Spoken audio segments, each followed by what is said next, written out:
So, okay, okay. So last week and yesterday afternoon, we talked about we talked about telling your story and telling your story in 60 seconds as a set framework, and there is a way to do that. And getting people to, well, getting the right people to say, that's really interesting, let's meet for a cup of coffee, let's spend more time together, or I can't relate to that, and we move on. And both are valid outputs, I believe, because the last thing we want to do is waste our time, frankly, with people that aren't going to do that, aren't going to join us on our business journeys for whatever reason that might be. I think that's really, really important. Okay, so there are some slides this morning, but I use them, as you probably know by now, for discussion rather than. I do not want this. I don't want this to be a lecture. It needs to be interactive. So if you've got something to say, if you vehemently disagree with what I'm saying, I am all ears. I'm over 18. Okay, I'm up for challenge, and just in case you're wondering, there's no monopoly on wisdom here. So I'm really up for the challenge. And any experiences that you have that you want to bring to the sort of virtual table, then please do feel free. Okay, so let's share that screen, because this morning we're going to before we get going, we're going to be talking about go-to-market sort of strategy. Right, so hopefully you can see that slide that says go-to-market strategy. Give us a thumbs up if you can. Right, that's marvelous. Thank you very much. Righto. Okay, so there we go. Right, first of all, wrapping up from last week, of course, with telling your story about business benefits, because what you do as a coach, as a virtual assistant that specializes in social media marketing, working for a university, that's just what you do. The benefit is how you improve the lives of your customers with whatever you're doing. And you can really only deliver two types of benefit. It's either increase sales or reduce costs. And you'll be pointing your benefits towards one of those two, or even if you really think about it, you should be able to get to both of those. So you will help people. Well, for instance, Laurie's is service helps people get on with their lives. I would argue, I'm going down brass tacks there, Laurie, but actually you help people move forward. And I would argue that that's going to, well, it's actually going to do both. You're going to increase their productivity, if you like, of their lives, and I think that points to increased sales, but also you're decreasing their costs because you're enabling them to kind of drive forward with, because this is real life, right? Case studies. I think one of our great assets, yes, of course, our people, yes, of course, fixed assets if you're in the accounting business and all of that, but actually our case studies, I think our customers are just as important. No customers, no business, of course, but I think your customers and the stories that you can tell about how you've helped your customers, which is how other new prospects, new customers are going to relate to you, that's really, really important. Also learned a little bit about how many words per minute, and just to see if anyone remembers. Does anyone remember our rate of speech, how many words per minute that we typically speak at? Yeah, we're not in class, Medwin. Just come off of just sorry. Is it, I want to say 140. Bang on. That is the average speaking speed, and you can Google that afterwards by all means. But so if you're doing a 60-second pitch, mathematically it's going to be a maximum 140 words or about 3, maybe 4 paragraphs. So not a lot at all. Okay, right, what's next? Be bold, use numbers. Numbers, people kind of rally around numbers, even if you're not a mathematician. It's a form of measurement, of course, but it just helps people understand the scale of what's going on, what you're doing. And if I'm honest, particularly blokes. Now that sounds like a very sexist thing to say, but it really resonates with me. And again, I'm always up for challenge, but numbers do mean something. Okay.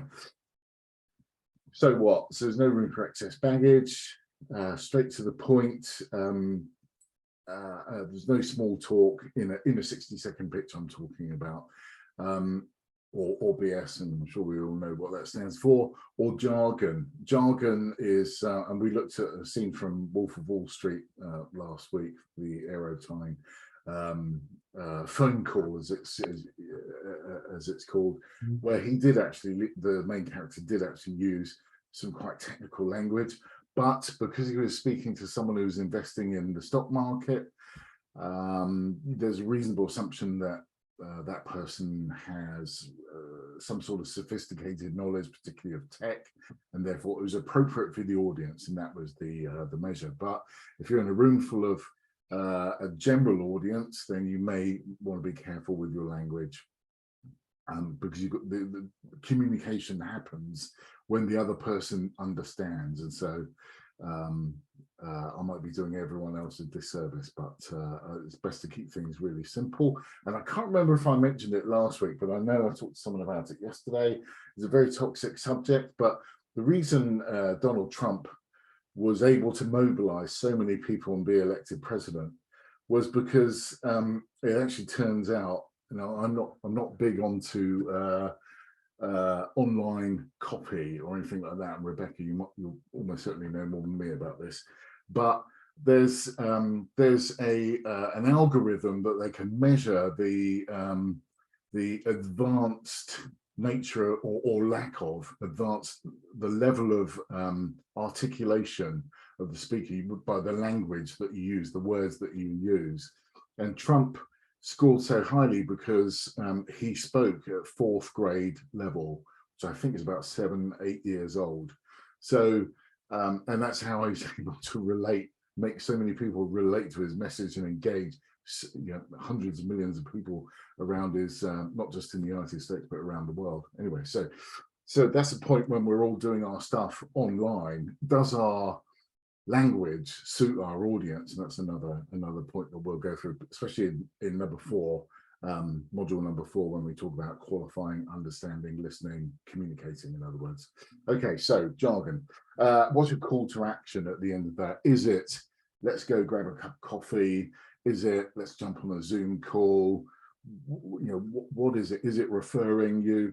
The enterprise works. You might be signposting businesses to other businesses. You're effectively a portal agency, if you like, and you'll be signposting various businesses. That would be the call to action. Otherwise, it's just a conversation that's left hanging, and there are plenty of those that happen anyway. But meetings need to matter. That's the point. And where else could you use those messages that you've created in your 60-second pitch? Now, let me just ask that question then. So where else, those messages that you've got, those case studies, where else could you reuse that content? I feel like a website, social media, anything where people need to kind of be able to read a message and understand what's going on. Yeah. The first thing that comes to my head. Yeah, absolutely right. And there needs to be some sort of alignment. So, your case studies, they're just absolute gold dust. Your website is your 24/7 shop window that people can go, window shopping, browsing, whatever the phrase might be, and it will do your selling for you if you've done it right. Anyway, introductions. You what? Sorry. Just saying introductions in terms of both written, verbal, just so people know exactly who you are. and are you going to be of interest to them, so you're not wasting any time. If you can just tell them quickly who you are, what you've done, very quickly, hopefully it leads to it. Hopefully it leads to an interesting call. Yeah. On an elevator. Yes. Yeah. Absolutely. But also podcasts and radio. Mm. If you can talk with authority while you're on the radio and you can actually say what it is you do, then people won't get confused. Excuse me. Sorry. Yeah, absolutely right. And by the way, we'll be taking a break about halfway through, about 10:30, just for 5 minutes. Medwin again is going to keep me honest on that, aren't you, Medwin? Okay. So otherwise, time will go by, but it's important for wellness to get up, have a stretch, and all of those things. So that's something I've learned out of lockdown. Okay, so we've done the introductions, and okay, so recapping on last week then on the no, I've already done that. So we are in, last week was number 1 in the best practice flow, if you like, of a sales process, was value proposition. This week we're on go to market, which is number 2. So we've got those messages, those approximate messages. Hopefully you'll have fleshed them out. And now we're going to take those messages to market. And so today is about, well, how do we do that? What are the options? What's going to be best for our, for your particular business? And there have been a number of changes to my business since I last did this, actually beginning of this year. So there have been a number of changes because the world has moved on, and that's been really important for me. Not least of which is actually going out meeting people like at Enterprise Works, Rachel. So which of course we have been starved of for the last 2-3 years. So that's really important to me, who likes human contact anyway. Okay, so right, so typical. Probably no surprises here, but we have an offer, simply what we do. We have a number of sales channels to take that offer to market, and we have an audience, our target audience, and that's so important. What your target audience is now, and therefore the sales channels connect that message with that audience. Now, we also talked about avatars. We mentioned avatars, or at least referenced them. Does anyone use an avatar already in terms of who you think your target audience is? I do. Yeah, brilliant. Tell us about that, Laurie. Would you like me to just describe the avatar? Just talk about it? Yeah. Okay. Well, there's Penny and Peter Parent. Okay. And they are both professionals. Yep. They both have full-time careers, perhaps even business owners. They wanted to start a family and had a perfect plan. Then they found out that their child was diagnosed with a neuroblastoma on the back of their neck, and everything fell apart. Penny decided that she needed to know every single last detail about every possible side effect and symptom. And Peter wanted to support her, but he had to keep his job because Penny stopped working in order to care for their child. And he also wanted to support her in so many ways through helping go to the hospital and do all of these other things, but he wasn't always there for her, and she started to resent that.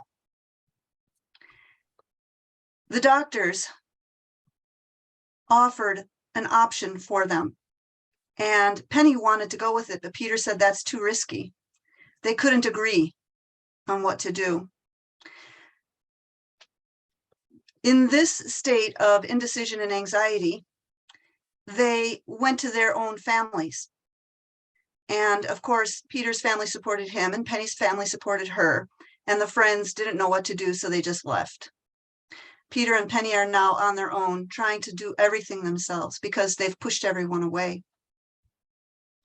They live in a very nice upper, higher quality neighborhood with, I'm trying to figure out how to say this without being too American. They live in a really nice suburb, just on the edge, on the edges of town, and they have a beautiful house. Penny likes to shop in boutique stores, and she likes to go and get organic food. Peter thinks the costs are too high now that she's not working, and he'd really like her to start reducing costs. So there's a lot of stress and arguments there.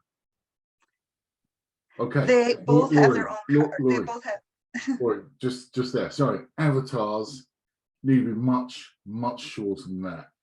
I appreciate very much that you've done obviously a lot of analysis on this, and I'm not sure you can be too niche, but the best practice. The best practice would be to have, I think, 3 for most businesses. 3. So I absolutely got professional out of that. Professionals. I absolutely got in difficult place because you're dealing with, for most people, a difficult subject matter. But you would need to have, I believe, well, first of all, if what you're doing is working for you, keep doing what you're doing. But I believe the simpler, the better in terms of being able to articulate it to others. Okay, so that was what I was asking when I started. I could tell you just the 3 words. Okay, professional parents that are in a relationship stress situation. In a stressful situation. Okay, right. Thank you for that. And I hope you didn't mind I hope you didn't mind the challenge. Okay. So anyone else got avatars for their business? Want to tell us what that might look like?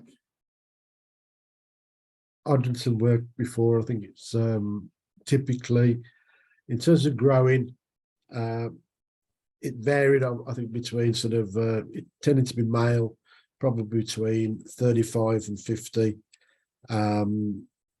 They're in a situation where, if you like, they feel they're experts in terms of what they do, but should we say they're frustrated with perhaps doing the same thing every day.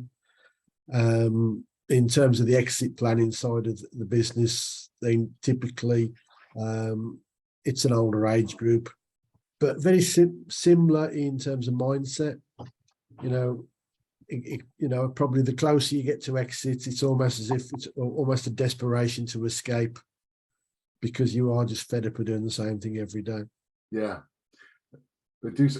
Nice shout. Actually, do say, I don't know if anyone knows this about buying a boat. I'm not a boat owner. I know a few that are, but there are the two best days of owning a boat is when you buy it, and the other one is when you sell it. And everything else pales into, might be, but the peaks and troughs are definitely right there owning a boat. What about, bless you, Rebecca, what about yourself with avatars? Is that something that you work with or no? I have created avatars in the past, yeah. Yeah, okay.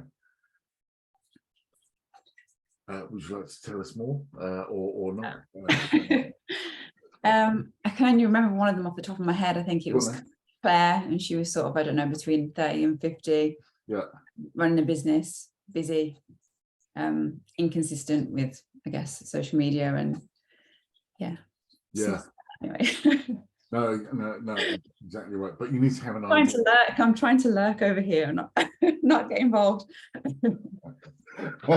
Okay. Does anyone else want to add to that, Rachel or Medwin? Have you got? I'm happy. So with Enterprise Works, the avatars are a little bit wider, but certainly for the role I was previously in for PAPI, that was for businesses based in a certain geographical area. They had to be a certain size, under 250.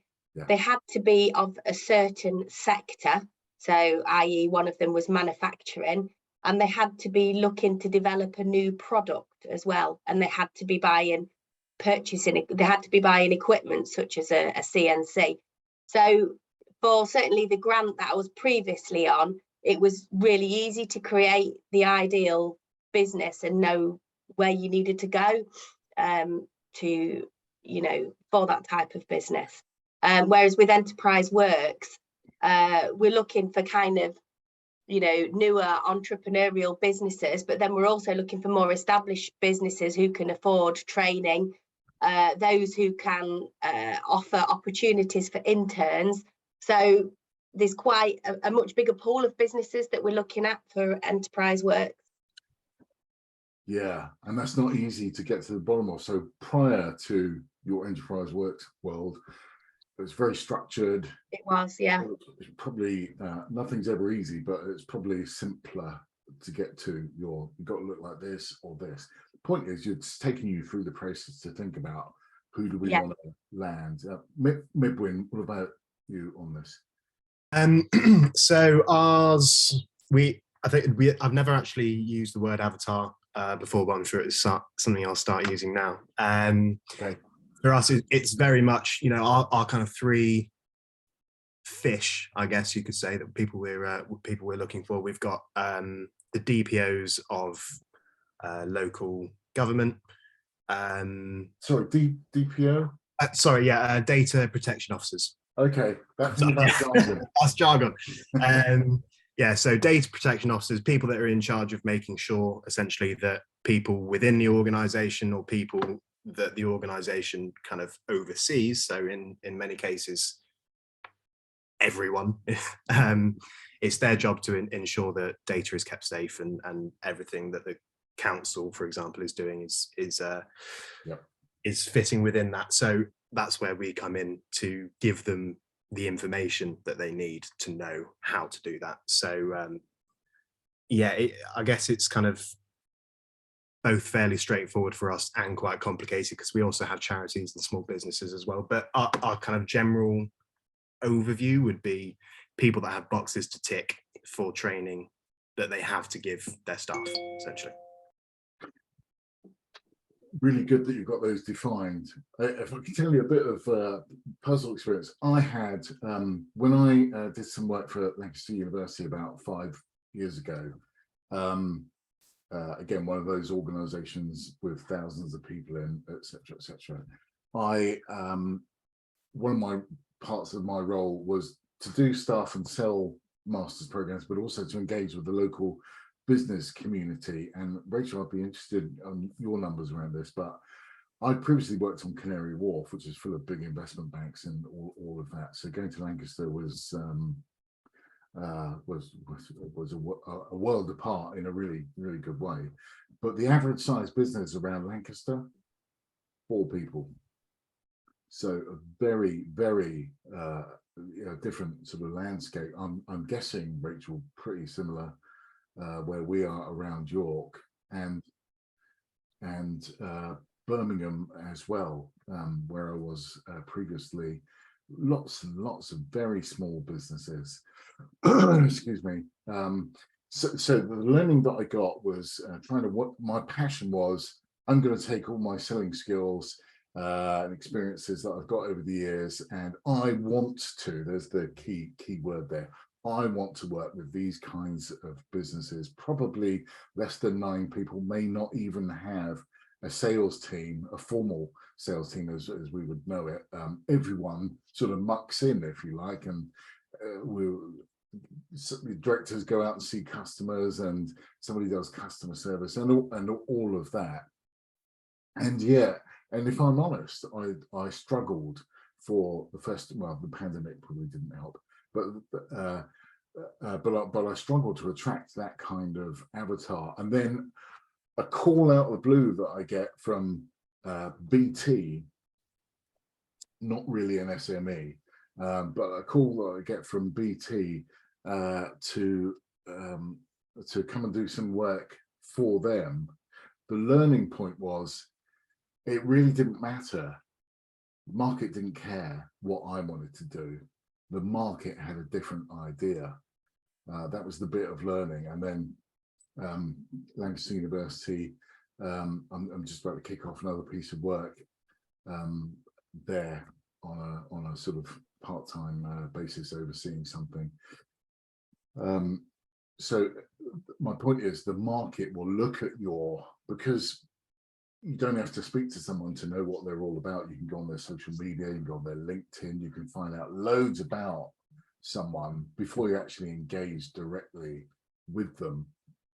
We'll learn more about that in module number 4, where lots of the leads that you get, they'll know more about your business sometimes than you do, because they've been able to see that, you know, the battle is we're trying to make so much of what we do kind of public to attract more clients, and that means that we're gonna attract people that we've never even thought about. Anyway, I'm waffling now, but the point was, be aware that the market might have different ideas, and actually, do you know what, at the end of the day, I would just want to feel like I'm doing a good thing and contributing somehow, not just to finances at home, but to business in general. And you're helping people exactly with all your businesses, and you're helping people kind of move forward. That was a big learning lesson for me, and that was less than a year ago, and I've had several since. Okay, right, enough about that. Okay, right, quick exercise then in 30 seconds. I just want you to think about this. As it currently stands with your businesses, bless you again, with your businesses, what is your go-to-market? You may not even have anything as formal as a go-to-market strategy, but how do you sort of attract your customers, if you like? How do you get your messages to market? Is it in person through networking? Is it social media? If it is social media, what social media? So can I just ask you, how are you getting your message to the market? Just think about that for 30 seconds. So I'm going to put the timer on because it goes by in the blink of an eye.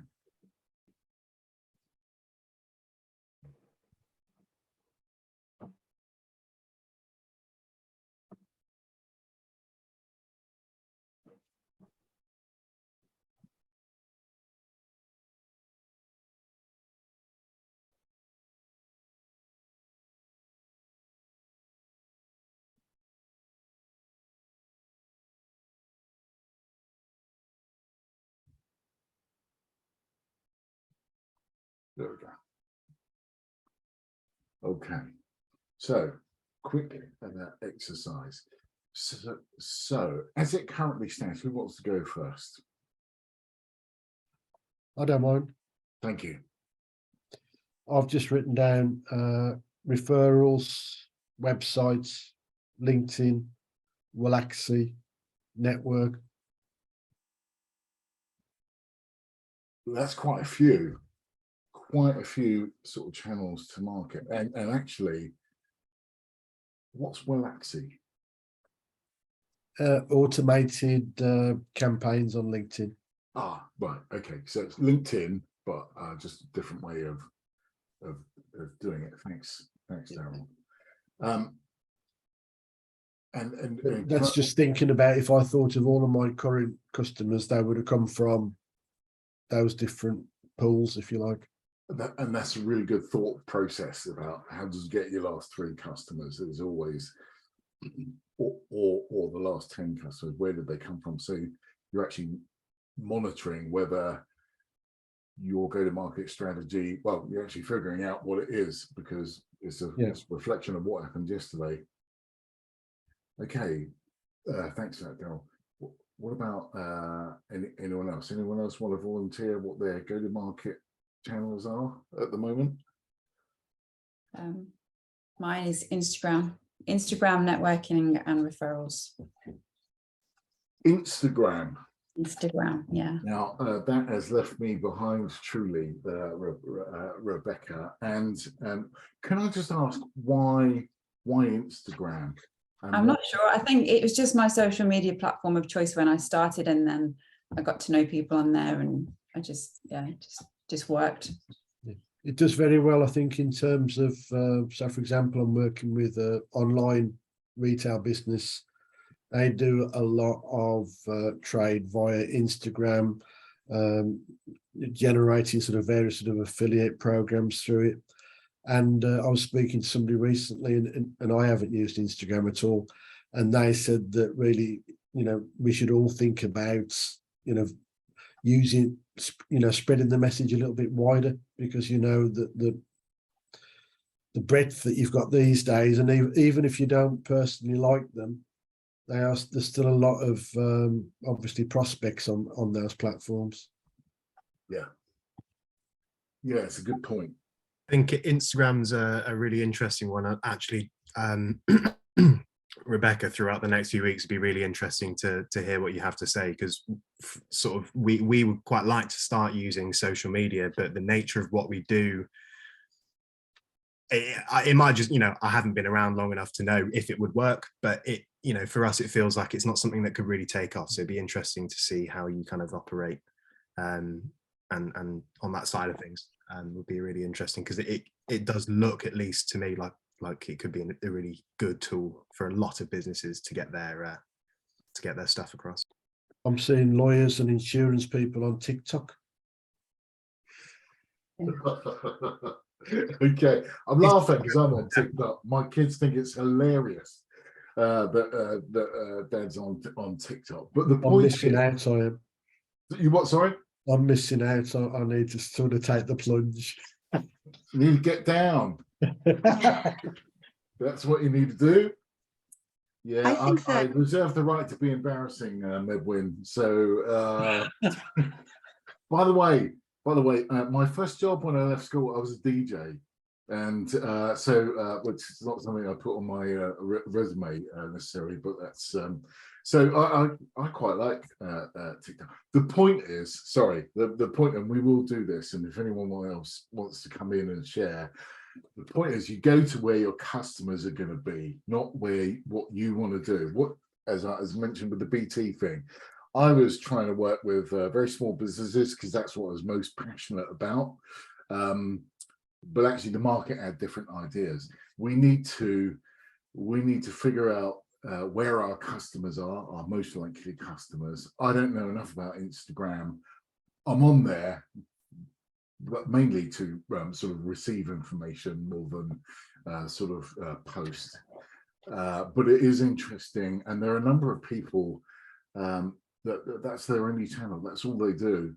And I think also when we're running small businesses, you're only one person. You can only do so much. So I suspect that, and I'm not a social media trainer, but I suspect that it's best to pick one or a low number and do them really well than it is to do 10 mediocrely, or even if that is a word. Okay, I think so Laura, You could find an exceptional VA that's an expert in social media. Yes, that's a good idea. do you know each other? Well, I just listened to what you said at the beginning. Okay. I'm paying him. Okay, Laura. I think that also the social media that you use should be in alignment with what it is that you do. So Instagram is great. It's great for visuals. So if you've got these beautiful products that you're selling and beautiful imagery, then use Instagram.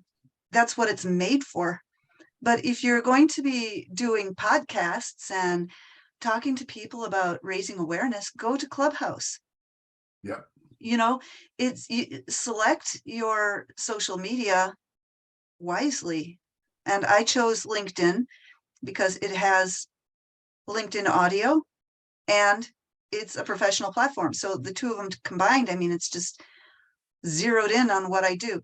Now, most people don't think of LinkedIn as really that much of a social media outlet, but it's really getting a place, So That, I mean, it's a really good point. That, and I would have to say that LinkedIn is my main platform. I think that's going to change actually, and LinkedIn is changing. A lot of people, even before the pandemic, were saying it's becoming too much like Facebook. There's too much personal stuff on here. It's not really where you go for thought leadership or insight anymore. But I think since the pandemic, and I'm happy to take any challenge or any point of view if anyone wants to chime in. I think people especially after the pandemic, want more humanity. So the posts that do and I'd be interested, Rebecca, on Instagram, the posts that do the best on LinkedIn, apart from crying CEOs, I draw the line there, and I'd like to see less of that, because for me that's just shameless attention getting for attention's sake. But Sounds like a good prospect to me. well, yeah, I mean, They just need to get out of the business. They need to talk to me. well, an exit. Cheer them up straight away. Well, I wonder how much of it is sincere and how much of it is fake. Yeah. But anyway, but people want to hear human interest stories. They want to sort of celebrate positivity after the difficult 2-3 years that pretty much everyone in the world has been through. And those stories are doing quite really, really well, especially if you know how to put them. What about Instagram? How has that changed post-pandemic for you, Rebecca? Or Instagram, obviously reels are big, so video content's quite big on there, so that pushes. So even if you've got a small amount of followers, you can reach a lot of people with video content, because they were competing with TikTok. So yeah, good point. Rachel, you've been ever so quiet. Yeah, certainly. In terms of Happy, we've done quite a lot of networking, and but networking with people who can reach businesses for us. So we've met with people from the council, things like that, who can spread the word about the grant. So stakeholders have been quite important for Pappy. We've also done a lot of LinkedIn, short videos on LinkedIn, where they'll, where we've run workshops and we've provided little snippets about what the workshop would be. For the grants, we've provided short videos of what the benefits were to the businesses of them accessing our grant and what they did with it. So I'd say in terms of social media, for us at the university, LinkedIn's been really, really good. Yeah. We've also ran a couple of campaigns, paid for campaigns, and that's produced a few nice leads as well. What, on Facebook or Google Paper? LinkedIn. On LinkedIn. Yeah. Okay. Okay. All right, that's insightful. What about? I mean, I would think. Sorry, I'm just thinking for Medwin, because it's quite specific who you want. DPOs, who initially I thought was the purchasing officer, departmental purchasing officer. That's what I thought a DPO was. As soon as I said, I was like, oh, hold on, that's not the same for everyone as it is for me. No, but we've got a data protection officer, so I don't know why I thought that. But anyway, but I would imagine for you could probably run automated campaigns that would attract a DPO. So this is part of what we're starting to look into, as well as these kind of these campaigns, because a lot of our business literally either comes through word of mouth or people coming onto the website, occasionally LinkedIn. But it was kind of a really weird thing a few years ago. We kind of just exploded and we had a load of people all at once, and now it's still building. But we're at a point now where we have the content, we have what we need, ready to start pushing it further. And I think video content especially is a really interesting thing to look at. Keith, you might know this. I want to say it's 7 seconds. Your first impression is made of someone in 7 seconds, and the same goes for videos. If you think about ads on YouTube, the ones that you get roped in by are the ones that have gripped you within the first 5 to 7 seconds, and I think that's a really interesting thing to play with. I think another thing just one more thing that we've done as well. There's also Brand Yorkshire on Thursday this week. It's in Harrogate at the Pavilions. Yeah. You can turn up as a delegate for the day, but there's a lot of businesses there that exhibit. So I just find sometimes walking around the stalls and chatting, you might not meet the right person, but because you've had that conversation, you can send your message to them and they will often happily forward it to the right person. But sometimes it's just better having that face-to-face conversation rather than a cold email landing. Yeah. So that's another thing we've found useful. Actually, you've hit on a really good point there. It's about what might work and what definitely doesn't work. They're both as useful to know as each other. And Medwin, your thing about 7 seconds that you mentioned probably 7 seconds ago was I would have agreed with that up until literally yesterday. Now, I don't know if anyone knows a guy called Ollie Hills, OLI Hills, and he's based in the West Midlands. And he's he has a TikTok marketing agency, and I happened to have a call with him yesterday, and he was kind enough to what would you call, review, appraise one of my TikTok videos, and I promise you I've done about 4. That's all I've done. And he said, Keith, you've got, yeah, I know, Keith, you've got 3 seconds, not even 7 seconds. You're going to lose him. You got 3 seconds. Now I'm familiar with a concept called poking in the eye, which for me, in my sort of, I don't even want to call it old school parlance, but you know, it probably is old school parlance. You've got to poke him in the eye. There's going to be a modern day expression for that. The principle is still the same. You've got to grab their attention. Got 3 seconds to do it. And so if you follow, I think his agency is called Nonsensical, but I really encourage you to follow him. His name is Ollie, OLI Hills, and you can see him on LinkedIn. He is an absolute genius at doing it. I hate him. He's so good. There you go. You get to see, you get him already. But when he also, and I feel like I might be overdoing this, it's not just talking into a camera with Ollie. There are 3 seconds it's looking at this, and then you'll get another shot from another camera. So he's got a video, lots of video post-production editing going on. It's almost like a 15-second video is actually 5 3-second videos, very punchy, ding, ding, ding. It's almost exhausting to watch, but he's got your full attention.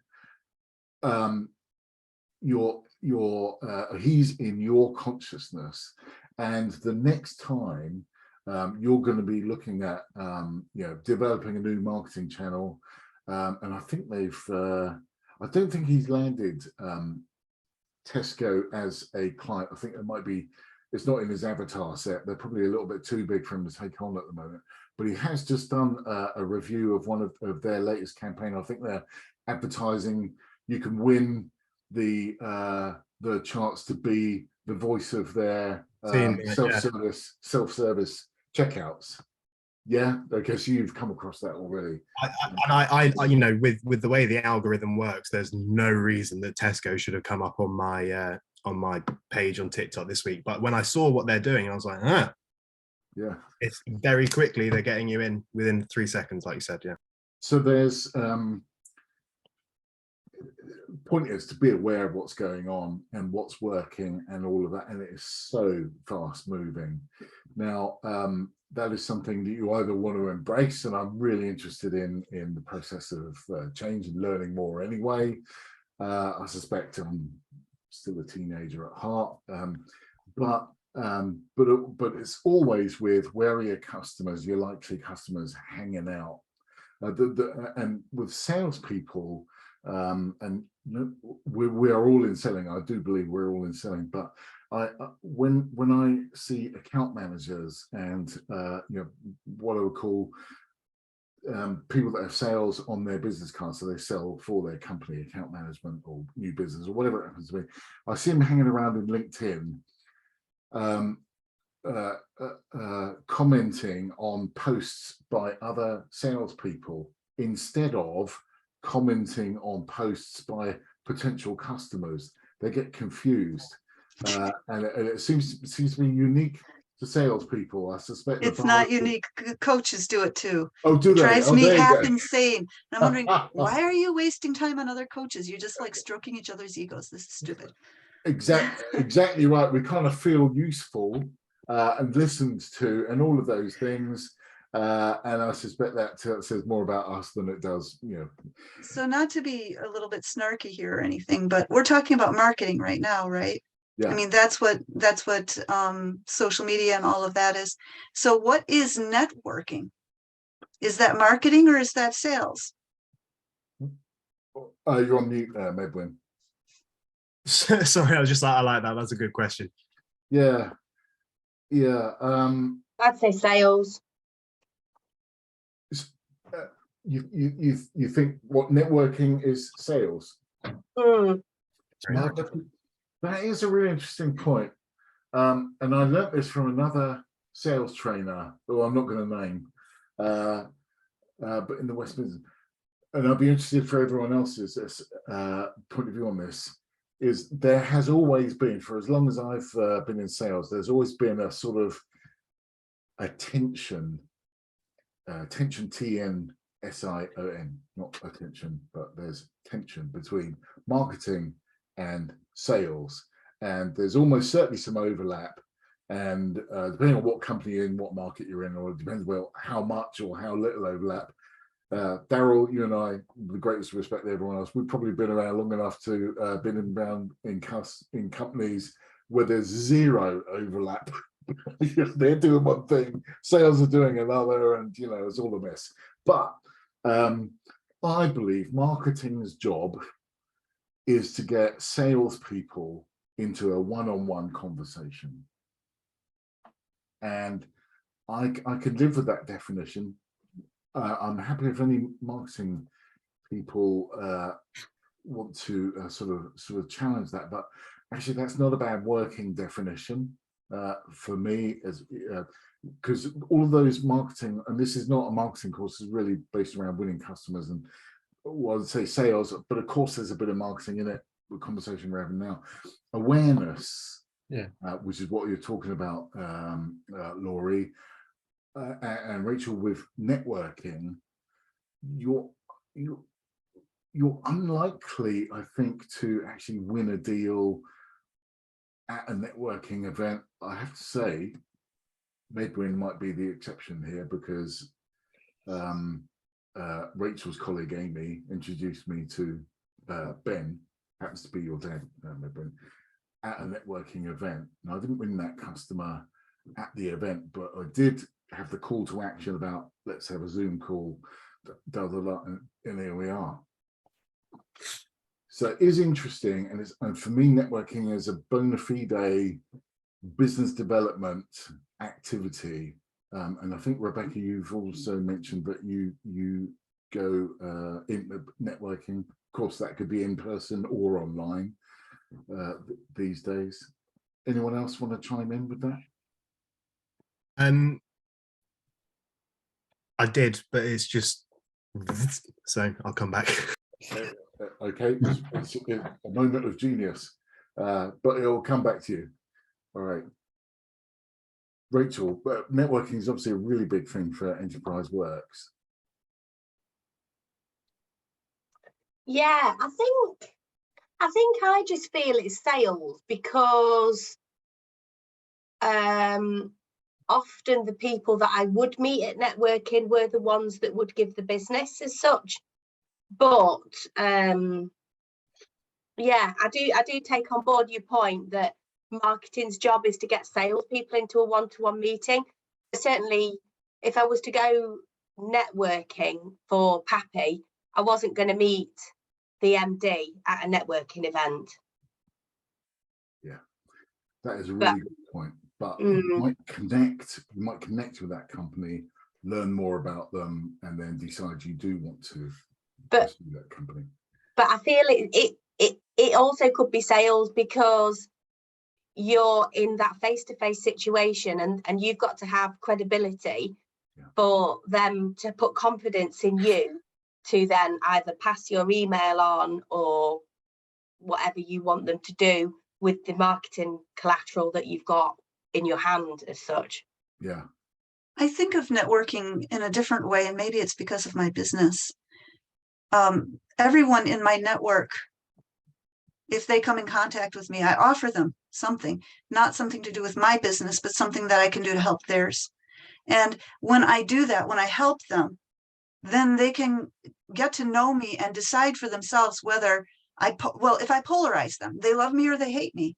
And so then either I've got an into their whole network, and so they know what I do. And if they hear of anybody who's got parents with these kinds of stresses in their lives, they're going to say, you know what? I've worked with Lori and she's a total bitch. Stay away from her. Or I've worked with Lori and she's amazing. I really trust her. I think I could share that, because how can I reach out to parents? I mean, they don't advertise that they've got a problem. So that's my conundrum. There could be 5 people in this room, all who know somebody who's got a friend or somebody with children, and the parents are just freaking out and they're not actually helping their kids that much. So I don't know that. Do you know what I mean? I think there's too many titles really sometimes. I think really what we're all talking about is that networking to me, and networking is a very broad term. Networking to me is about, it's marketing your capabilities. I think certainly from a person point of view, whenever you meet people, you are marketing your capabilities, what you like as a person, whether actually that somebody thinks they can get on with you. So I think that's why I always think of it marketing. Sales to me is it's almost a term. It's clearly a process. So it's almost I'm marketing my capability now. I'm going to come and sort of perhaps deliver a potential solution to you, and hopefully you're going to buy it from me. Yeah.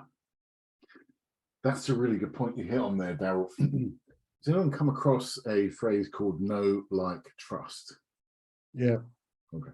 So, so networking is particularly acute, if you like, because you are the company, and well, often that's the case anyway, but actually in that place right there in time, you are representing your company to whomever you meet at the networking event. So they'll get to know you, they may get to like or dislike you, and if you can't build trust, then you're toast anyway. So I believe trust is the bedrock of all relationships. That's something I major on an awful lot throughout this. But so know, like, trust is really, really important. And yeah, that's, I mean, it's the brand actually in person, isn't it? Okay, right. So here's something else. Just want to keep an eye on time, and before we go into the next bit, I'm just going to share screens so we can get to that. But we're going to do a short break for because it's that time. But I want to talk about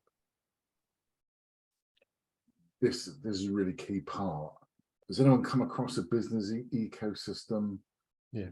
Before that notion of business ecosystem before? Okay.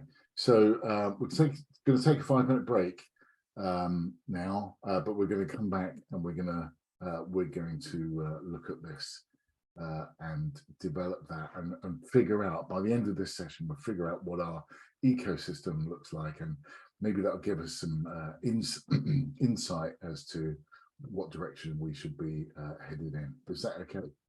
Yeah. Right, fantastic. All right, see you. It is 10:32. So see you back at 10:37. Thank you. Excuse me. Let's go there and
Okay. Righto, thanks for being on time. Excuse me. I'll just go.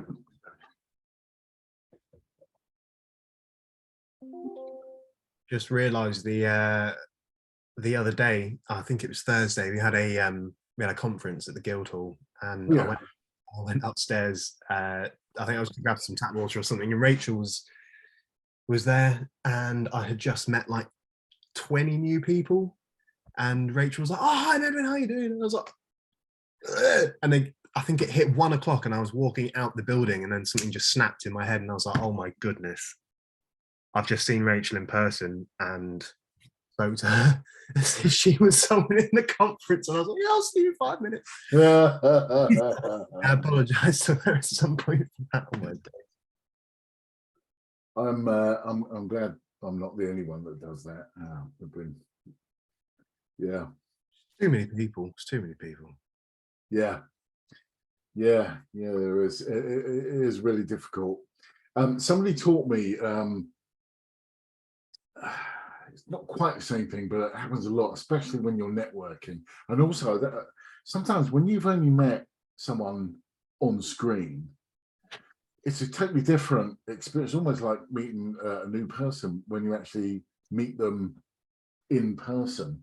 I wouldn't necessarily associate that face that I see on screen with that face on the person in front of me. That for me is totally different.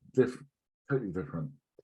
Someone taught me a trick. Anyway, that was my point about if you can't remember someone's name. I know that a lot of networking do is you're going to have a sticker or whatever, but someone's taught me that you know, if say I met Daryl and I couldn't remember Daryl's name, I would say, "I'm really sorry, I can't remember your name." They would say, "It's Daryl," and the trick would be, "Yeah, I know it's Daryl. What's your surname?" What's your like? Yeah. Someone taught me that as well. That was great. Okay. You didn't hear that on a podcast, did you? You what? Sorry. You didn't hear that on a podcast, did you? No. It's good though. It's helped me since I learned that. Yeah. Do you know what? I think what happens with having lots of grey hair is you kind of get excused certain things, which I can use to my advantage. Is that it's probably no huge surprise that I can't remember every single person's name, and so I feel it's more authentic to actually say, "Listen, I'm dreadfully sorry, but your name escapes me for the moment." And do you know what? 90% of people will be perfectly okay with that. And if someone's not okay with that, then I don't want to work with them, frankly. Now, I'm going to run the risk now of do you know, we're talking about people that we want to work with, our avatars and stuff like that, but it's as important, I know we touched on this, as important to know who we don't want to work with, because we're all worried about our wellness. And there are certain personalities that I come across from time to time where I know we're going to rub each other up the wrong way, and it's going to be heartburn, probably for both of us. So listen, I got remarried in 2012, and I hope you won't mind me telling this story, but my wife and I, Tracy, we met on Match.com online. It used to be you met in Waitrose, but no longer. You meet online, or whatever it happens to be. And because my wife is quite posh, she was on the Times equivalent of Match.com, which I think is called Encounters, or it was at the time. But they came up with a special deal to encourage people that were on Encounters, women that were on Encounters, to have a free trial period on Match. And in my profile, Rachel's probably never going to talk to me again now, but in my profile, I put in pretty big letters, "No neurotics." Now, that's I recognize that might be a little Marmite for some people, but I just need someone who's relaxed and all of that. And some people aren't relaxed, and we're just gonna, we rub each other up the wrong way. And I don't want to waste their time either. So it's partly out of respect, but partly out of self-preservation. Now, my mate, I was living in a rented house at the time, said, "You can't do that. You'll constrain or restrict your audience." And I thought, actually, do you know what? I'm all right with that. I'm all right. Anyway, probably laboring too much on that, but it's actually that if you consider, and actually it's not the furthest thing from the truth, that winning customers is a little bit like the dating game. And I'm going to try and avoid getting myself into too much hot water here, but it is actually, if you're going to get a no, this relationship's not going any further forward, because you can't win 100% all the time. Get that no early. That's the point. Get the no early. You do yourself a massive favor. I believe you do the other person a favor as well, actually, respecting each other's time. You've got rights and entitlements too. Have I managed to avoid digging myself a hole? Okay. Yeah, sorry, yeah. Right. No, you're deep. You're right down about 6 feet under right now.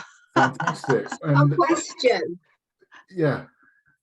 I just think, if you say no neurotics, would anybody ever feel that they were one? So Like, oh my God, why is he working with me? I'm such a neurotic. Do you know So what? I feel like that might attract neurotics.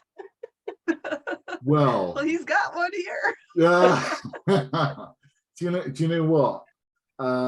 If you're, and first of all, the purpose of it isn't to hurt other people. I'm just not that kind of person. I hope that comes across. The purpose of it is to not waste people's time. But a really insightful question. I just don't know the answer to that, Rachel. Would someone? I think if someone knows themselves well enough, if they've got any sense of self-awareness, they will know that they're very particular about certain kinds of things and all of that. And Here's Keith on the phone. Yeah, didn't you see the post? No neurotics. Click. Yeah, and now I kind of really feel that I am right in it. But do you know what? The chances are quite high, and I'm happy to be challenged. So I'm really glad, actually. This is a really back and forth. This is exactly what I was hoping it would be. This is a back and forth experience, if you like. But I think someone of that persuasion, of that sort of personality makeup, Rachel, would probably be offended, whether consciously or unconsciously. They would probably be repelled, if you like, by that message. And actually, you know, so it did its job. But my goal is not, clearly not, to hurt someone, unless, by the way, I'm put on the spot and pretend. So if anyone came up to me knowing that I'm a sales trainer, do you know what? How many times have someone come up to me and said, sell me this pen in public, in front of 20 or 30 people, sell me the pen? I can tell you now, the answer is going to be no, because I'm not a performing circus monkey. And that's going to be the answer. Now, luckily, I've only had to do that once, but you can't go putting people on the spot like that, apart from the Chancellor of the Exchequer, but he's fair game. Could I ask a question about something that's happening on Friday? Okay, so every day this week, I'm doing a half-hour little chat on LinkedIn audio, okay? And what I'm doing is I'm talking to different people, and I really, really despise the get to know my network videos. I'm just saying that now, because what you're doing is you're interviewing somebody about what they do. But these little talks are actually conversations on different subjects. And one of the guys that I'm talking to is a coach, and he had on his profile that he was a Christian, right? Right. So my topic for that day is, the title is Faith, Hope, and Kryptonite. Okay, that's the title. Now, anybody who sees that invitation, they're going to be wondering what the heck, right? So they might come in and listen. Now, his profile has that he's Christian on there. Yeah. And when we start talking, they'll get to know more about me as well. Do you know what I'm saying? So I'm taking a risk of putting that out there on LinkedIn because, you know, religion isn't supposed to be a business, you know, never mix, whatever. But I'm doing it to be polarizing. And I think it's risky and I'm kind of scared. So just want to hear your views. I don't know if that's kind of open to the group, but I think that's quite interesting. I personally love playing devil's advocate at any opportunity I can. I think it just helps my own kind of mental stimulation. But take a risk. Again, I'm not an expert on any stuff like this, which is obviously why I'm here. But I love taking risks, and if it's an interesting conversation that you think you'll get from it, then why not? I think Just have a salespeople nice have to learn. conversation. Sorry, Daryl, I I missed just that. said, just have a nice conversation. I think we can overthink certain things. Think Yeah. for yourself. I think everybody's different anyway. That's what life's about, isn't it? Yeah. Yeah. So by having conversations like that, people can get to know who I am. Yeah. So what you were saying is know, like, and trust. So it can be polarizing, but that's good. I think so. Rebecca, you're nodding in violent agreement. What? Feel free to tell us more about that. I'm just listening and agreeing. Yeah. I think it is a risk, for sure, and probably everyone knows the old Alistair Campbell thing about with Blair. We don't do religion. That was yesteryear. I do, and actually, three of us are based in or around York. I think it also depends on your geography. York is obviously dominated by the Minster, has been for hundreds and hundreds of years, and I'd be not a subject I'd necessarily thought about. We were going to talk about, but it is interesting, and we're engaging in it, which is really healthy, I think, if nothing else. But I think there's almost like a permission to talk about faith or religion in York that I haven't experienced, and I've lived in many places, but I haven't. Maybe it's just my time of life or something like that, but I haven't experienced that sort of permissiveness, if that's even the right word, in anywhere else. Not in Birmingham. I didn't sort of sense that. I'm not saying it's a good thing or a bad thing, it's just a thing. What about, does that play differently, Rachel or Rebecca or Laurie, where you are? Does geography have anything to do with that? Sorry, what was your question, Keith? Yeah, to be honest, I lost track of that myself. I but- think the question is, does the fact that I want to talk about faith on Friday have any impact on the fact that I live in Ireland? No, well, then I mean, yeah, that's You might think it might, but because I've got the American accent and they don't know where I live, it doesn't really matter. No, of course. To be fair, the fact that you're in Ireland, you know, Keith, I've only been in York for the last 4 months myself, and I was kind of haven't talked about that with anyone because it's something I had noticed as well. But maybe that's the case, is knowing your customers. I know, for example, we as a family we have quite a strong connection to the States, and faith, I think, is spoken about much more freely and openly, as I'm sure Laurie will be able to confirm. And you know, it's difference in culture, and that may be the same in York, is that we have this massive building that has sort of overseen the creation of all European Gothic architecture since then.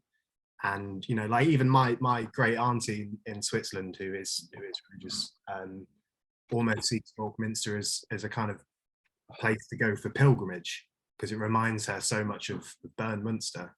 And it's just, yeah, I guess it's connection is what's in your family, where you're from. And I guess I don't want to say that we can use that to our advantage as salespeople, because I don't like to see myself as someone that takes advantage of things when it's a topic like faith, but knowing people. Yeah, and the thing is that when you hear the word coach, there are two types of coaches. There are business coaches, and then there are the spiritual coaches. And I don't do business, but I'm not spiritual. Why do you want to talk about faith? Is it in terms of helping families to heal themselves through accessing faith?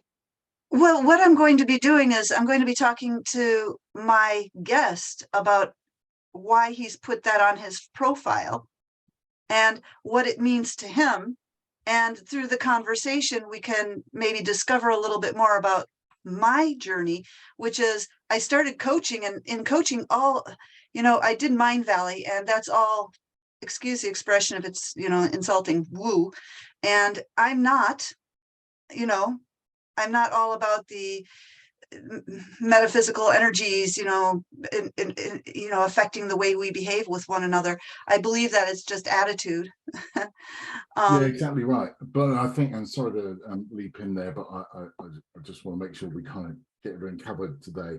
It is interesting, and by the way, going back to rights and entitlement, something else. You're entitled to talk about whatever you want, but understand that it may happen. So to sleepwalk into something is probably not sensible, but to do it purposefully, consciously, kind of understanding that it may have an impact, it may reduce your audience, it may increase your audience actually, but to understand that it is a thing, I think is the most important thing, if that's okay. All right, so gonna but really interesting discussion. Right, so I'm just going to move on back onto ecosystem. My mouse is not behaving itself, not for the first time. Here we go. There and there. Right, so should be able to see ecosystem slide. Good. Right, so full screen for a start. So, has anyone thought about ecosystems before in terms of your business? I asked that earlier. It might be, and certainly don't want to make things any more complicated than they need to be, because I'm a big fan of simplicity. But this is a way for me to kind of map out, the business world that I find it intellectually interesting, but actually there's a business value to it as well, especially as we're coming into this sort of series with some sort of big idea, some sort of thing that we want to achieve as a result of going through the process. So if you, not me, you are at the very center of all of that, then I believe these are the four, and I'm happy to be challenged on this because it can change, but these are the four major things you need to think about in terms of your business, and I'll go into them in a bit of detail in a second. So obviously as your offer, which is what we talked about last week, your offer and the benefits that you bring, and that's your sort of business offer to the market. There is what I used to call supply chain, but universities, business schools, they prefer to call it value chain these days. It's a slightly wider context than just supply chain. Your culture, which I think talks about know, like, trust, actually. What are we famous for? Reputation, all of that. And you'll hear the phrase culture eats strategy for breakfast. I think that's more true today than that's only my thought. It's helpful to have a good strategy, but I want to enjoy going to work, so culture is really important to me.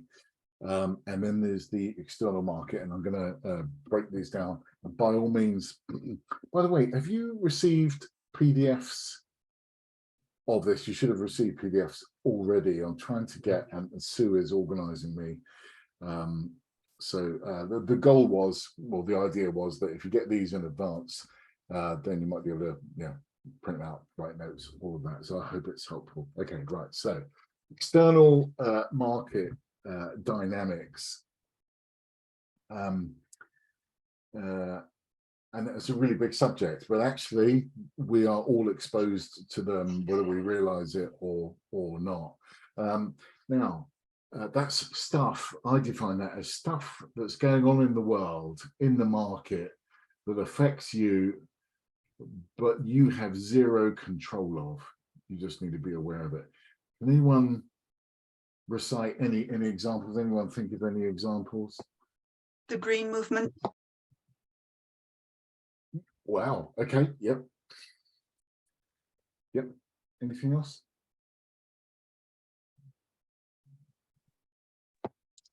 Ukraine. War in Ukraine. Can't do anything about that, apart from contribute to crowdfunding, which seems to be a big thing. Do you see any people had about 12,000 people had contributed to buying a tank. Now, for they bought a T52 or T72 tank or something like that. Now that is something no one Do I get to try it out? You want, sorry? Do I get to try it out? I've never Travel a driven a little tank bit. or fired a. Yeah, but that's something which is going on over which we have no control, or certainly very limited control. Good one. Anyone else? I mean, anything that's happening in whatever country you're operating in, or that your clients might be operating in, the political atmosphere is the word I'm going to use. Yeah. Because that has knock-on effects. Ukraine has knock-on effects that like the cost of data, for example, for us went up by 4,000% as a result of costs of everything going up. So yeah. The cost of data went up 4,000%. 1,000%. Tell us a bit more about that, but only for a minute. Without giving any confidences away. I'm trying to think of how I can do that. Okay. Oh, okay. Yeah, I don't think I can. But either way, yeah, the figure I can give is 4,000% increase in the cost of us storing data, acquiring, all that stuff. It's disturbing what's going on. Yeah. Anything else? Technical innovations. Technology, nice one. Yeah. Okay. Pandemic, global pandemic. Oh, that's done. I'm so over that one. Well, if only that was the case. I know what you mean. Intellectually, I kind of feel like we're moving forward. We're moving forward towards some sort of normality. But given that the disruptiveness, and actually, I have to say, it was a net. I'm sorry if anyone else has been through any difficulties, but actually, the process of disengaging from my business and not being able to meet people in person, having lots of time to myself that I didn't expect to have, was actually really helpful. because I could think about my business, where the direction I wanted to take it. I wouldn't have been able to do that in the sometimes the chaos, well, often the chaos, but often just the frenetic activity that's going on. You never have a chance to reflect on that. But that's the pandemic is another one, and there'll be another one at some stage. That's the nature of things these days. So, you know, what have we learned from the last pandemic? How to protect our business, how to inoculate ourselves, not just in the arm, but our businesses, how to inoculate our businesses and protect them further. So you've got to have an online offer. You've got, if you are dependent on meeting people, and all of a sudden that right, if you like, is taken away, you must be able to operate online. So that's one of those things that, you know, we can actually protect ourselves against. So and there are many others, I'm sure. Regulation is going to be a big part of it. If you're selling to local authorities, as you are, Medwin, if you're working in food manufacturing or production, an awful lot of regulation going on there. Those are all things that are can potentially affect us, but we have zero control over. So the important thing is to at least be aware. And even if they're not directly affecting you, they might be affecting your customers. So, you know, Rebecca, I hope you don't mind me singling you out, but you're going to have customers that that may be affected by this, and hence that will affect your business, where it might mean more business for you, but it also might mean your business is at risk. So it is important to be aware of these things. So I have a thing called TIPS, which is trends, implications, possibilities, solutions. Trends, implications, possibilities, solutions. So yeah, the pandemic, for instance, is a trend. What's the possible thing that might happen to our business? We can't meet in person. What's the implications for that? Well, first of all, in April 2020, first lockdown, I turned over £94. Yeah, I know. And I don't mind telling that story because it happened, and it was, well, if I was 24, that would have been a real problem. I might have still been living with the parents at that, but 54, earned a bit of money. It could have been an awful lot worse, but it was an absolute fact. I went from whatever turnover the month before to £94 and no idea when I could do my training ever again. I mean, so that is a what do they call it? That's an oh my golly moment, an oh shit moment. Sorry for the vernacular, but there's one of those moments. I hope we don't have too many more of those. But that is trends, implications, possibilities. What's the solution? Is get good online. Know how to communicate. Not just having a laptop and so you've got video, but being able to be an effective communicator online, which I hope I at least make a dent in to some extent. So very broadly, just in 30 seconds, your ability to communicate online is your, of course, Wi-Fi, or if you've got an Ethernet cable in the back of your machine, that's good. Your lighting. I don't know if that makes any difference to the quality of experience you get with me or not, but anyway, I changed the bulb in my desktop lamp, and it's a daylight natural bulb. I think it's more immersive. I've got an external mic, which is called a Snowball, and looks cool. And if I just unplug it a minute. So now I'm speaking through my laptop. I don't know if that sounds any different. I hope it does. Otherwise, I'm going to get my money back.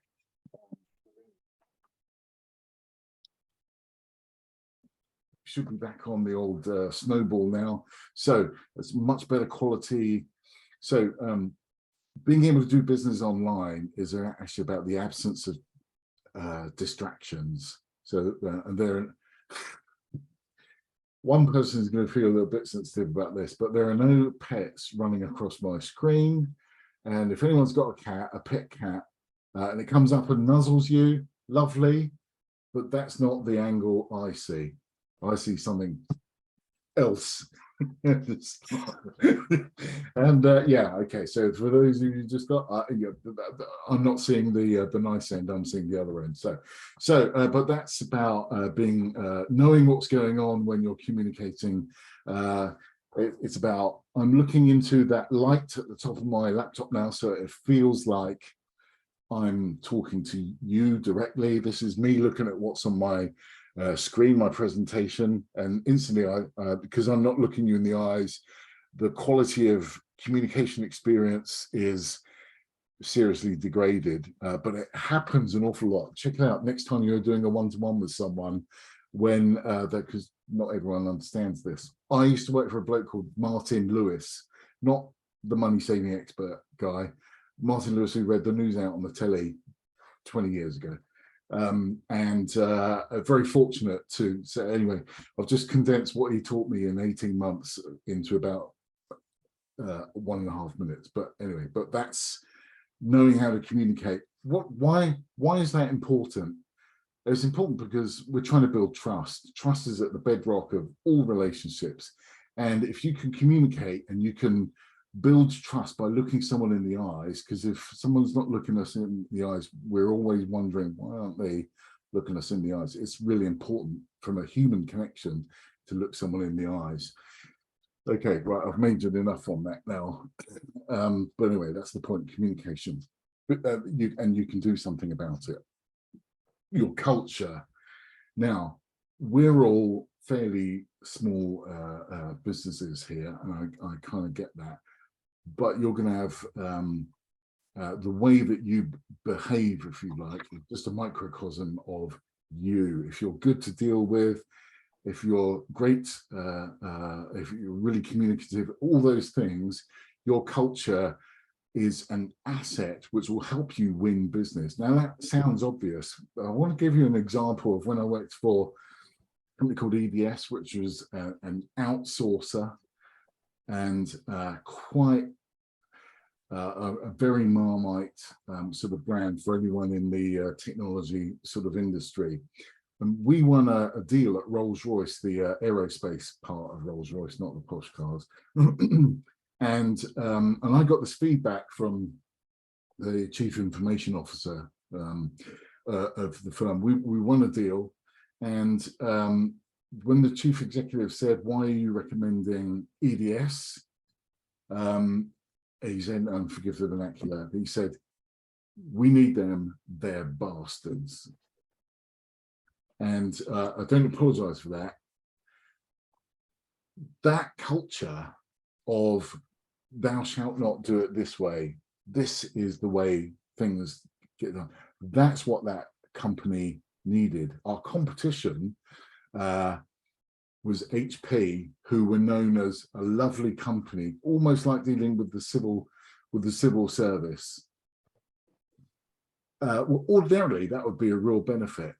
But the EDS Rolls-Royce thing of, no, we're not going to do that, it needs to be like this, was exactly what that customer needed to, because their IT was falling apart, and we had to take them through a process where we were going to take control as the experts, and it's typical outsourcing sort of mentality, and that was a benefit.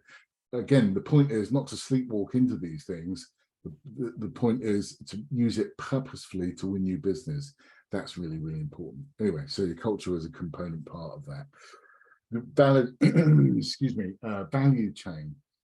We used to talk about supply chain, which by definition is who you buy stuff from, who supplies you, everything from your broadband to your Wi-Fi to your laptop, all sorts of things.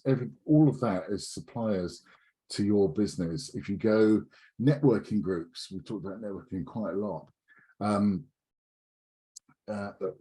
all of that forms your ecosystem, part of your value chain. What's the point? The point is to understand, actually it's about return on investment. So I don't spend any money with anyone that's outside my ecosystem unless for whatever reason I have to. So I've got a Lenovo laptop, because I don't know anyone in my ecosystem that makes laptops. So that's an obvious sort of example. But equally, I do business with the West Midlands Chamber of Commerce because they spend money with me. I work with University of York, and whilst I may not trade necessarily, I'm part of the network. It's Rachel and I work with them. My bank invite me to networking events. So and banks are particularly either bad or particularly good at this. They're getting smarter. So NatWest in particular has an incubator program, which is really popular in West Midlands, where you are, Daryl. Santander also have one, and they're quite big, I think, at the University of York. Santander have quite a big relationship there.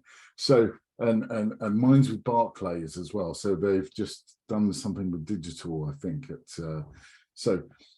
So my bank is getting much better at this, but I don't spend any money that's outside of my ecosystem, because otherwise, if we talk about customer relationships, and we'll go into this in more detail in the next couple of weeks, most business relationships are donor recipient.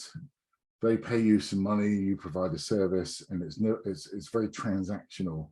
We want to get to the bit where it's much more strategic. We're doing business strategically with people that are going to stay the course with us and remain our customers and loyal to us for a long time. So that's about investing in your ecosystem, because when you're supporting someone's business model, you're investing in them. Anyway, I've done that to death now. So your value chain, and then your products and services, which we've just talked about, and how you align those products and services for relevance, so that you create willing participants, willing buyers of your products and services, and how they align with the market. So if there's a change in the market, so all of a sudden we can't meet in person, how are we going to change our products and services to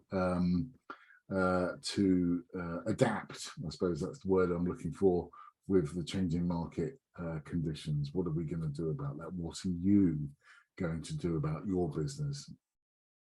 And so virtual networking has become a thing where I probably wasn't 4 years ago, but it is now a bona fide thing. The great thing about virtual networking is, of course, we can virtually network with almost anyone in the world. But you've got to, as part of a go-to-market strategy, you've got to be there long enough to build trust. So many people go to networking events and they're in constant sales mode. Buy my coffee, buy my health bars, buy my mortgages, whatever. And they're in total transmit mode. And it's a real turn off, because we haven't built trust. We've got to build trust when we go around. So, know, like, trust, build that. And then when the time is right, Rebecca, they will come to you with, I'd really like to work with you on this project, or whatever it is, because they already know you. You're in their consciousness. With Medwin, you're doing loads of business development with your target market, local authorities, etc., and maybe looking at different markets as a result of coming through this process.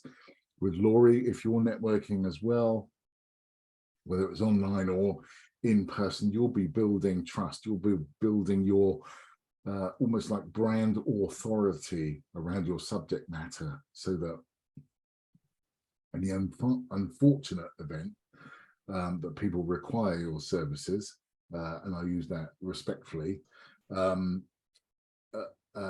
then you are already there. They don't have to search for you. You're already there in their consciousness. You become the go-to person for them. That's where we want to be. Okay, right now. So what? Right. Okay. So your target market. We've already talked about that a lot today. We have two types of sales, and this is just really food for thought. We've got direct sales with what we call end users, people that are going to pay you directly for your service, and we have indirect sales. And direct sales is obvious, and unless anyone's got any searching questions, which I'm happy to answer afterwards if you like, I want to focus on indirect sales, because indirect sales is where business comes to you, or you get introduced to business through others. Networking is an obvious example of that. LinkedIn is also an obvious example of that, but also so are your customers. One would argue that's a referral type of marketing or something like that. But would anyone like to, has anyone got any experiences of sales coming to them through someone else, through your, what we would call sales channels? Has anyone got experience of that? I think I said before, we've worked with a lot of stakeholders at the university, so growth managers in different councils, and that could be in the Leeds City region or also York and North Yorkshire. So they're the ones that are really in touch with the businesses and know their needs. So they'll often send through businesses to PAPI. So they've been a valuable source to us. That's a great shout, because they've got relationships that you don't have, and they have one-to-one relationships with people that you probably don't have time to curate, Rachel. So they're a great source of opportunity for you. What about, I'm going to put you on the spot, Medwin, if that's okay. What are you, maybe slightly unfair, but you know, tough. So have you got experiences of you're on mute, by the way, just in case. Yeah, so I can't, I wouldn't be able to use an example from stuff I'm doing right now because of all that sort of things. But an example I guess I had before, so I was, during my time at uni in London, I was working alongside it as a tour guide, partially for, so if anyone's familiar with Big Bus, open top buses, it was my job to stand on top and like shout at the Americans. So they what a great sport that must be. And yeah. No, you know, it was fantastic. And it got to the point where I started doing my own separate private tours, obviously with permission from Big Bus to do that. And I had one American customer from Big Bus come to me at the end of the day and say, we're really interested in doing a pub tour, which happened to be something that I was running. And they also had friends from America that were flying in like a few days later or something. This was a few years back, so this is kind of off the top of my head. But yeah, I basically went from having a couple of people doing this pub tour to the best part of 20. Wow. Just from them being on this bus with me during that day, which was pretty cool. That is cool, actually, and that's actually a bit more than sort of referral marketing. I would argue that's account management and account development, because you've but I would. So but you know, great story, and right up there with being a DJ when you left school as well. So that's what, anyone else got examples of that? I think a lot of the business that I get comes from obviously people that I've met, as you say, going, you know, from a networking point of view, contacts that you've developed over years. It's a case just people remembering you in their consciousness. I meet various people, and from that it can be, you know, so at the moment I'm looking at various sort of business sale opportunities in Stratford due to a guy whose business I sold sort of 3 or 4 years ago. Yeah. You know, that's typically what happens to me. And do you do you have any method of sort of staying in touch with those kind of people, no matter a light touch, no matter what? But so what's tended to happen, I have to say, is the people that I have sold the business, quite a few of them have got other businesses. So I find myself selling their business later on, actually, whether I want to or not sometimes, because they're not always the easiest businesses to sell. So you tend to do it something. But no, I think there's an opportunity there. And I think probably when you think about things, we all meet lots of people. And going back to your point earlier, it's a case thinking about who is somebody that you actually probably get on with, somebody that is actually an advocate of yours, and really sort of almost do a little bit of pigeonholing in terms of all of these people are. Because if you think about how you spend your time, if you can prioritize in that, as you say, your words, ecosystem of people, then, you know, it's better than spending time with too much speculation, should we say. Yeah, it's striking a balance, I suppose. At the moment, I end up having quite a lot of conversations through LinkedIn, yeah, which are just early stage conversations, are very useful. And it's a case that then probably in terms of taking advantage of those, it's almost having a process that you do remember everybody, key things about it, and then obviously continuing that conversation. It's not always to do, because I think with, you know, all of the social media, all of the video interaction that we do these days, we actually meet even more people. Yeah. And so it's quite a challenge, but I think it is something that's worth doing. It's on my weekly KPIs, I have got a line that says all the connections, and at the moment it's a bit blank because I haven't got time to sort of populate it. I think you're absolutely right there. And something that we'll cover towards the end of this is about new business is somewhere, you know, brand new business where people have never done business with before, somewhere between 5 and 25 times more expensive to acquire than leveraging existing companies. And yet, and I've done loads of projects for big telcos and energy companies, actually, they are, you know, the churn, which is the turnover of customers in the mobile market, is about 36% year on year. And that means they've got to win 37 new contracts to be one contract in front of where they were last year. Can you imagine you losing a third of your customer base every year because they've been stolen by the competition? They're not looking after them enough. If we look after our existing customers and we keep in touch with them, maybe it's an email list, maybe it's a podcast. Laurie, you're into podcasting, and I am going to jump on one morning this week. I know you're doing a whole series of them, but it's a great way of establishing your brand, establishing your authority on the subject. So for instance, Rebecca, it could be Instagram. You're an expert in that area. You may be uncomfortable with it, sort of stating outright that you're an expert on Instagram, but the thing I've discovered about expertise is all relative. You only have to know 1% more than the other person you're talking to. You're the expert. And I've met plenty of people that profess to be experts that really aren't.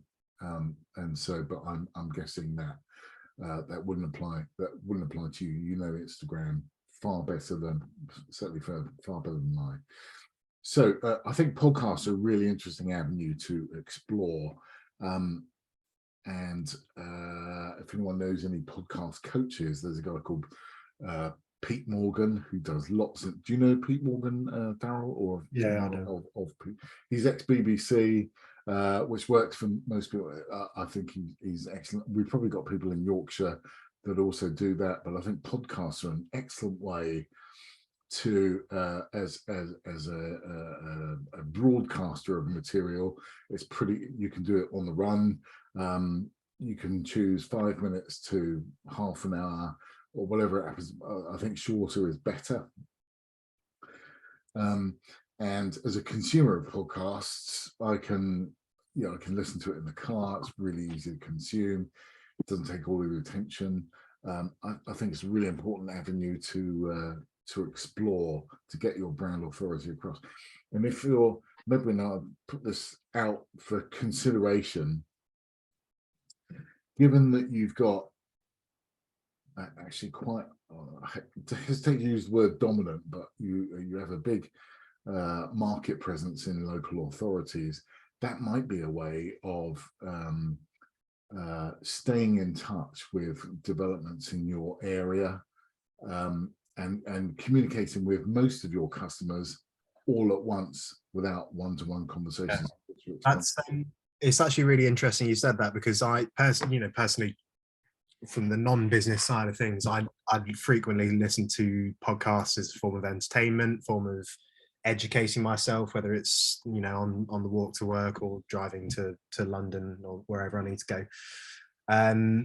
I have always loved the idea of actually making a podcast, but I know the main premise of it is that you have to have something to say, and you have to have enough people that are willing to listen. So that is something that I would really be interested in looking into. And if anyone has kind of experience in using podcasts in this way, we've got upwards of half a million users for our product currently. And what I found really interesting about our conference that we had on Thursday was realizing that something that is literally, this is my entire life. This is my work. This is my home, because I work with my parents as well. We're doing this as a family project. Yeah. This is our life. And the reality is, for our consumers, is that this is 2 hours once a year of their life, and they, for the most part, will think about it a little bit, so finding ways to bridge that gap a little bit more, would be really interesting. And I think podcasts could be a good thing to look at. So does that make you the Kardashians of the DPO sector? Kardashians of cybersecurity, yeah. May I just say, sometimes if you want to go into podcasting, podcast guesting is a better idea. Okay, so imagine Keith has a podcast and he's got 120 really loyal listeners who trust him, and Daryl has 1,000 that trust him. You can be a guest on both of theirs, and that's 1,120 people who automatically trust you because Keith and Daryl trust you. So you got 2 people who trust you, and now you've got 1,200 people who trust you. And after you get into the guesting ring and you get used to talking, you sound really like, oh, I'm easy with this. Then you start thinking about doing a podcast. Then it comes easily because you've done it enough times that you know what your superpowers are, And by the way, in case you want to just listen in at 7:45 tomorrow morning and every weekday for the next 3 weeks, I'm doing one for LinkedIn Audio. And I think it's really great. That is a really good shout, actually. Not something I have a lot of experience in, but I think if you have a business to business model, which we all do, LinkedIn should be pretty much your number one. Yeah, well, LinkedIn Audio is only 2 months old. I mean, if you get in now, you're right on the ground floor. Out of interest, so I personally don't actually have LinkedIn. I think I haven't been around long enough to actually need it yet. I'm not at that level. But what is LinkedIn Audio? Is that have you heard of Clubhouse? Okay, so basically it's just being able to listen to live conversations as they're happening. You can raise your hand, just like here. I could raise my hand to get attention. You can be brought up onto the stage to give your input, and then you can leave. You can listen. There's no video. It's really handy because you can show up late. You can leave early. Nobody really cares, what you're doing, whether you're washing the windows or scrolling through your emails, because they can't see you. Yeah. Yeah. So it's just like listening to a live podcast. And if instead of shaking your fist at it, you can just raise your hand and give your point of view. it's really, Yeah. Yeah, that it's a sounds really good point. I'll find. Well, first of all, why don't you, Laurie, by all means, send me a link to your or an invite if you like, and I'll spread it to the group. In fact, I'll get Sue to set up a WhatsApp group if you like. If everyone uses WhatsApp, maybe that'll be kind of helpful, and we can drop messages into that. Very conscious of time. There's a couple of slides. I'm not going to go there. I just want to respect everyone's time by calling it 11:30. But I'll let the computer render the video, etc., and then send the link out again. Next week we're going to be covering lead generation. So all of this follows a fairly logical sequence, and those avatars and that go-to-market strategy will come in really, really helpful for the kind of leads. Oh, well done, Laurie. By all means, cut and paste that link just now. I'll leave that open enough. Are there any points? Anyone got any questions based on what we talked about this morning? If anything comes to mind, give me a shout. Excuse me, and I'll answer whatever I can over the next few days or so.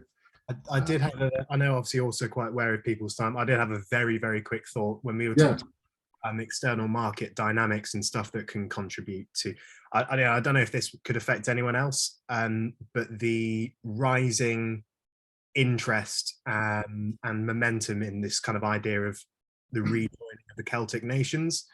You know, half of our product is in colloquial Welsh, so and a lot of who we'd like to start looking at getting on board are people in Scotland and are also people in Ireland as well. So I just thought maybe throw that in as an external market dynamic is the potential creation of or recreation, I guess, of the Celtic nations. Yeah, how interesting. That's not too political. I know this, it could be years down the line, but from what I've seen, it looks like it could be gaining a lot of momentum. Yeah. So it might be something to consider.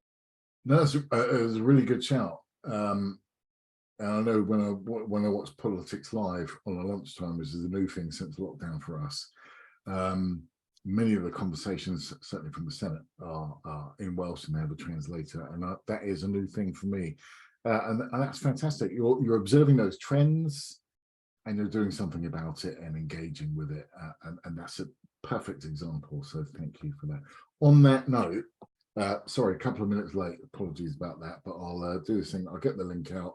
Sue will send over the PDFs for next week on lead gen, and anything else, kind of give me a shout. But thank you once again.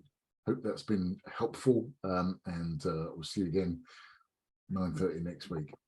I feel like being a big DJ again, but anyway, there we are. Okay, brilliant. Take care, everyone. Thank you. Bye. See you next week.